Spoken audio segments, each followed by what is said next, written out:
나무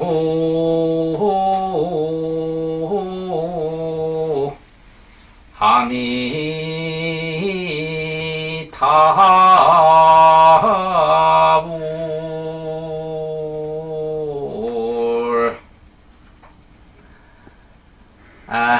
여러분,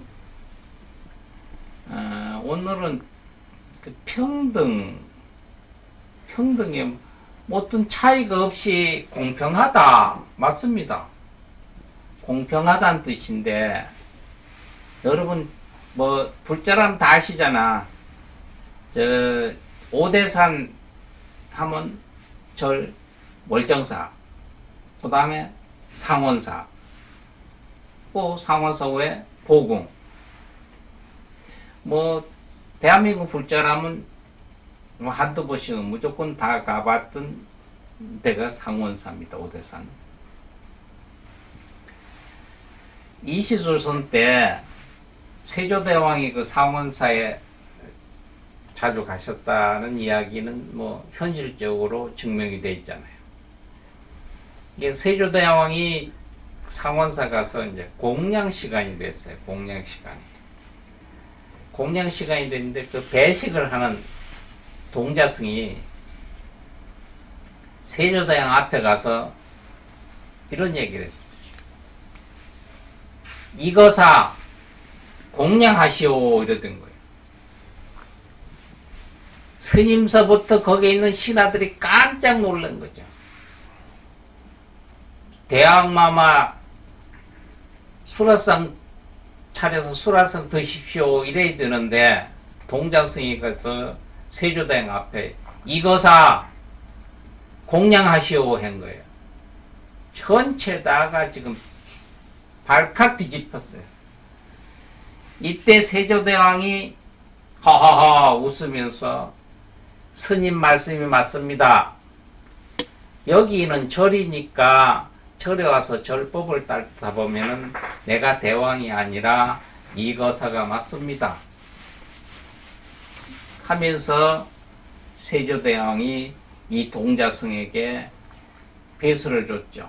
그땐 직위가 있었잖아요. 1품, 2품 뭐 이렇게 해서 있듯이 3품직을 하살하고 증표로 뭐에 줄 것을 이렇게 보니까 임금님 허리띠가 있잖아요. 이렇게 홍대라고 해서 맸던 거 이렇게 그거를 그게 빨간색이에요. 그게 증표로 그걸 전홍대라고 그랬는데 전홍대를 이 동자승한테 줬어요.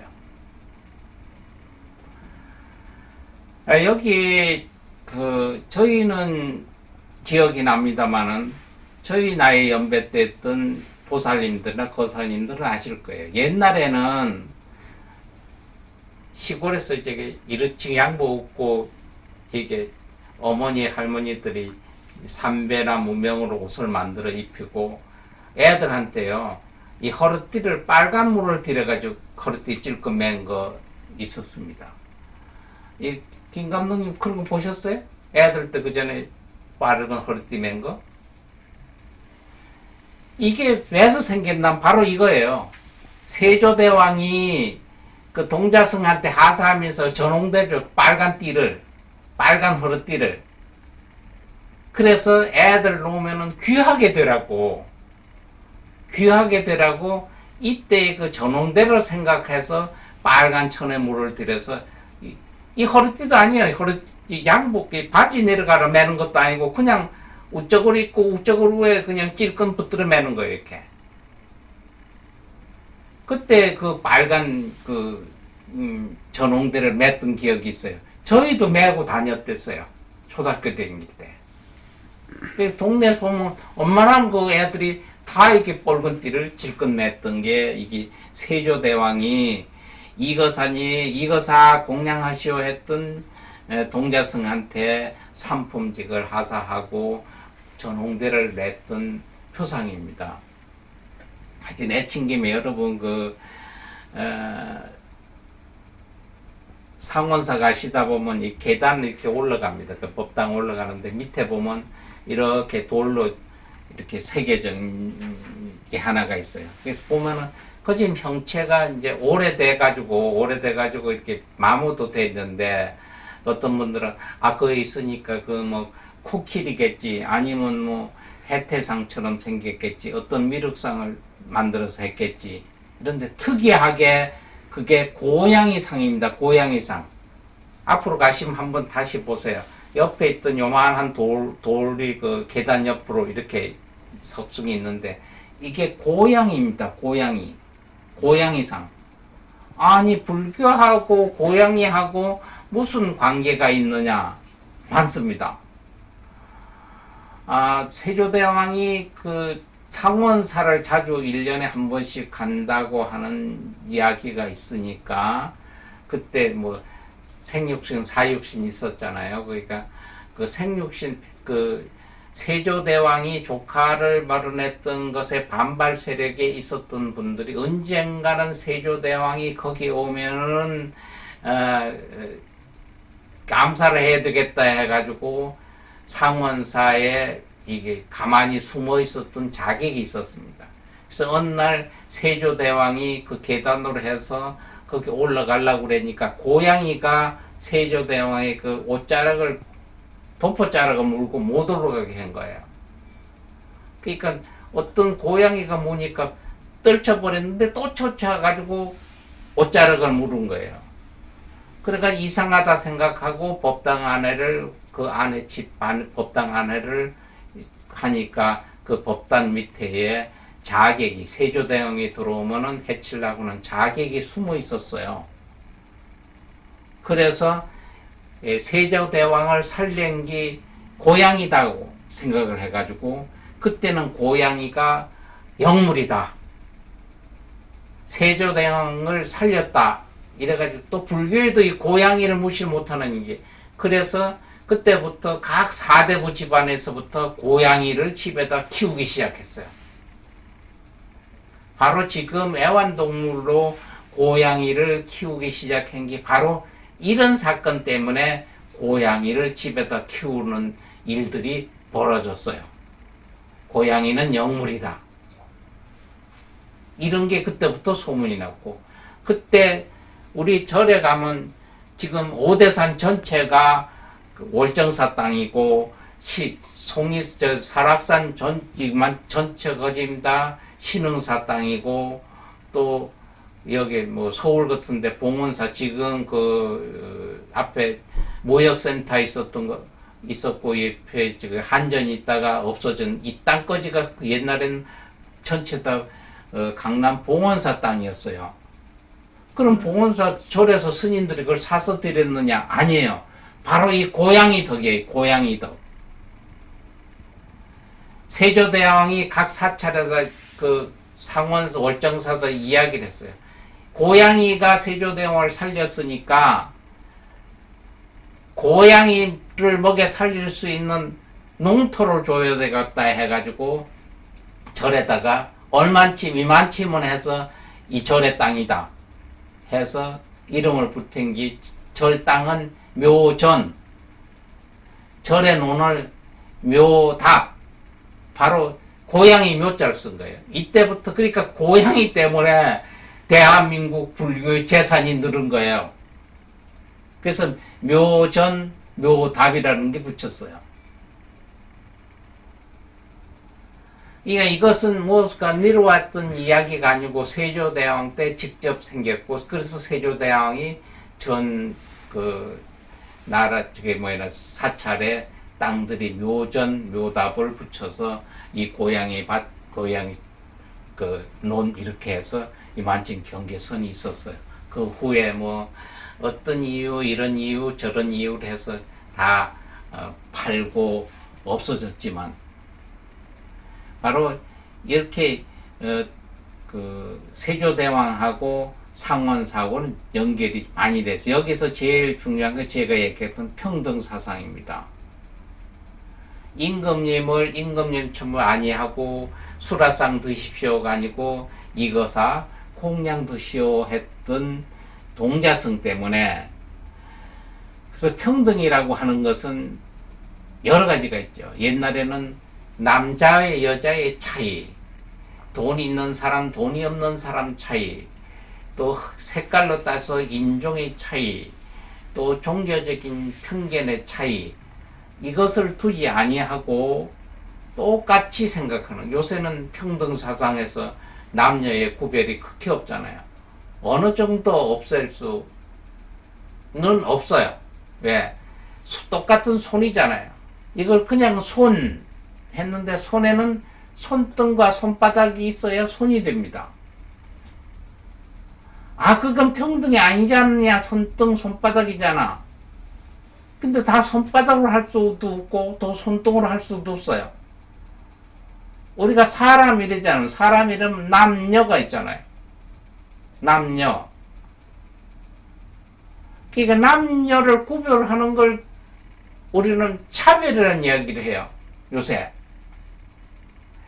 남녀에 대해서 어떤 행위나 절차나 어떤 이익적인 분배나를 차이를 두는 것은 차이라고 하는데, 그래서 요새는 남녀 평등해서 경제의 평등이 됐는데 아직까지 평등이 안 됐다고 주장하는 패들이 있어요.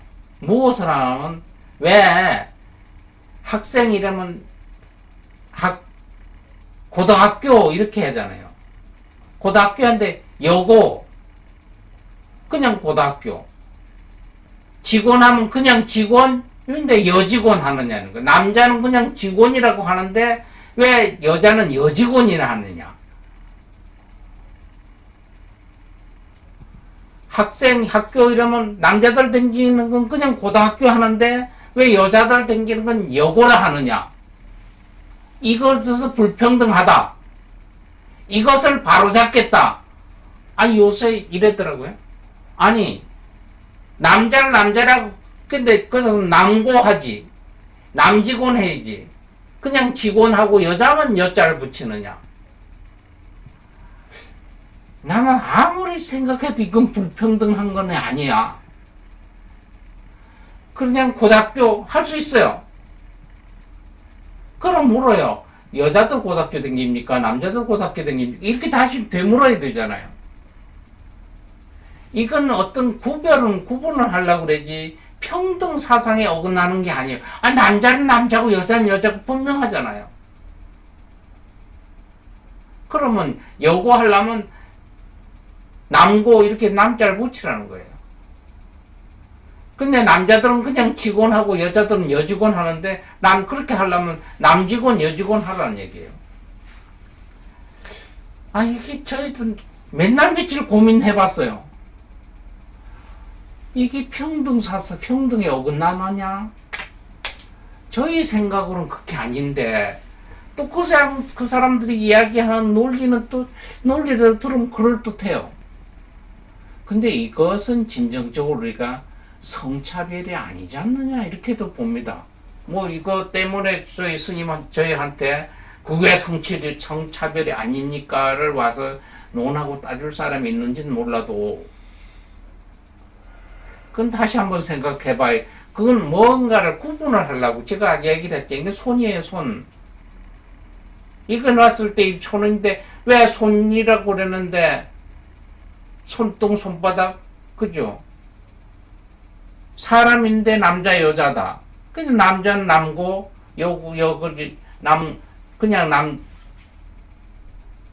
남자 고등학교는 고등학교, 여자학교는 왜 여자를 붙이느냐? 그 직원 하면 남자들은 그냥 직원인데 여자들은 왜 여직원이라 여자를 붙이느냐? 이 불평등하다. 아, 요새 그 일어나요. 신문에도 났고 언론에도 나오고 뭐 이런 모임들도 있고. 아니 이것까지 이렇게 하면 뭔가 그 혼동이 안 오겠나 하는 생각 들어요. 그 다음에 빈부적인 격차 차별 같은 거는 뭐 어쩔 수 없이 평등할 수가 없어요. 인종적인 차별, 아, 검은 사람은 검었다고 흰 사람은 흰다고 하잖아요. 그 색깔적인 얘기를 구분하는 것도 인종적인 차별이냐. 여기에서 평등에 대한 것은 어딘지 모르게 뭔가 현실적이보다 마음적으로 하나라도 치우치지 않냐고 어느 하나를 위에다 두지 아니하고 똑같이 생각하는 걸 평등이라 이렇게 생각합니다. 물질적으로 육안적으로 보는 데의 차별보다도 우리의 마음 쪽에서 평상심, 기울어지지 않는 마음을 갖는 게 있죠. 그래서 항상 얘기해요. 평상심을 가져라. 한 군데 치우치지 않는 것. 이것도 부처님의 중도 사상이잖아요. 무엇 하나 치우치지 않고 평균적으로 평상심, 편한 마음을 갖는 것이 좋을 때 같다 이런 얘기죠. 균형을 잡으라. 이게 평등입니다. 그래서 오늘은 누구 하든 저 사람 나하고도 같은 인간이다. 같은 사람이다. 같은 레벨이다. 뭐 레벨적인 차이는 나름대로 둘 수가 있지만 사람과 사람에 대한 것은 똑같은 사람으로 본다는 거. 그리고 남과 여는 구별적인 차이지 평등 사상에 뭐 저울질하는 건 아니지 않느냐 하는 생각도 생깁니다. 오늘은 여러분 가셔서 평등입니다. 똑같다. 똑같은 마음. 내 마음이 네 마음이고 네 마음이 내 마음이자는 얘기를 많이 하잖아요. 그죠 여러분? 내 마음이 네 마음이고 네 마음이 내 마음입니다. 스님 마음이 부처님 마음이고 보살님 마음이 부처님 마음이에요. 그죠?